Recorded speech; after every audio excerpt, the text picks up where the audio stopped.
இன்று நான் வீட்டில் சும்மா இருந்த காரணத்தினால் ஒரே பசி வேற. டைம் பார்த்தா 4 எடுத்து வீட்டில் பாஸ்தா இருக்க சொன்னாங்க. பாஸ்தா செய்ய போகலாமா?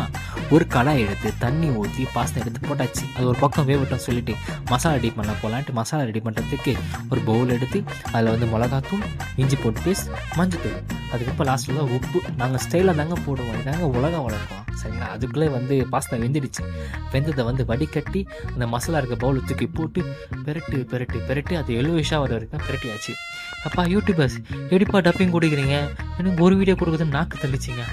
சரி நம்ம கடைக்கு வருவோம். ஒரு கடாய் எடுத்து ஒரு ஸ்கூப் ஆயில ஊற்றி இருக்கிற பாஸ்தா எடுத்து எல்லாத்தையும் கடாயில் போட்டு அது பெரட்டுன்னு பெரட்டணும். இது யார் ட்ரை பண்ண போகிறான்னு பார்த்தீங்கன்னா என் அம்மாவும் என் தங்கச்சியும் தான். என்னடா நீ தானே சாப்பிட போகிறான்னு சொன்னாங்கன்னா இதான் ஃபர்ஸ்ட் டைம் பாஸ்தா செய்கிறேன். நான் வந்து அவங்க 2 பேரும் சாப்பிட போகிறாங்க.